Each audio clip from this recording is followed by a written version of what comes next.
الشرق الأوسط وإفريقيا الحدث التقني العالمي الأبرز في منطقة الشرق الأوسط وإفريقيا، حيث تشكل منصة استراتيجية لتبادل الخبرات واستكشاف الفرص الاستثمارية وتعزيز الشراكات الدولية في مجال التكنولوجيا المتقدمة.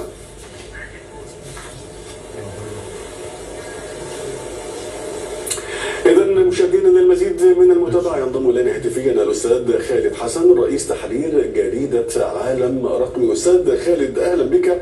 إذا هي قمة ومعرض في غاية الأهمية، لو أردت أن تحدثنا عن الأهمية من هذه القمة. طبعا في الحقيقة يعني قمة الذكاء الاصطناعي بالتالي هي أول مرة تقع طبعا في مصر، ولكن هي طبعا بتاتي في اطار سلسله من القمم العالميه بتنظمها مجموعه جائزه جلوبال، واختارت مصر تكون المرحله الاولى او تكون القطار او المحطه الاولى لها، انطلاقا من ان مصر قطعت شوطا كبيرا في مجال الذكاء الصناعي، سواء من ناحيه اطلاق الاستراتيجيه الوطنيه للذكاء الصناعي سواء الاصدار الاول او الاصدار الثاني اللي هو لغايه 2030.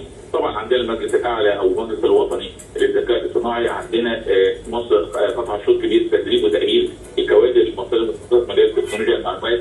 عندنا اكثر من تقريبا 700 شركه مصريه تشتغل في مجال الذكاء الصناعي وتطلق حلول وتطبيقات لاستخدام الذكاء الصناعي، ناهيك ان الحكومه المصريه نفسها في اطار عمليه التحول الرقمي بتتبنى حلول الذكاء الاصطناعي، سواء في الحلول بتقدمها للمواطن او المستخدم النهائي او فيما بينها كاجهزه حكوميه. وبالتالي مصر بتعد سوق كبير في منطقه الشرق الاوسط وافريقيا تحديدا، بيكسب كثير جدا من الشركات العالميه اللي هي حوالي 200 شركه منتظر حضورهم باذن الله في القمه ديت، ناهيك ان في اكثر من زي ما قلنا كده بقالنا اكثر من 4-5 سنين بندرب كوادر بشريه خلال مبادرات قوميه. وهي جزئيه مهمه استاذ خالد، فكره تعزيز مكانه مصر في هذا المحفل وكمركز اقليمي في الذكاء الاصطناعي، ما الذي نحتاجه حتى نصل الى المكانه والمرتبه التي نستحقها؟ في الحقيقه طبعا كلنا نعرف ان الذكاء الاصطناعي هيؤدي لقيمه مضافه حوالي 15 تريليون دولار على مستوى الاقتصاد العالمي عام 2030، ومن هنا مصر انتبهت لاهميه تبني حلول الذكاء الاصطناعي في كافه المجالات، سواء مجال طبعا قطاع تكنولوجيا المعلومات والاتصالات او باقي القطاعات الخدميه والصناعيه. ده خلى ان مصر اصبحت سوق كبير بتستهدفه الشركات العامله في مجال صناعه تكنولوجيا المعلومات وتطوير حلولها باستخدام الذكاء الصناعي.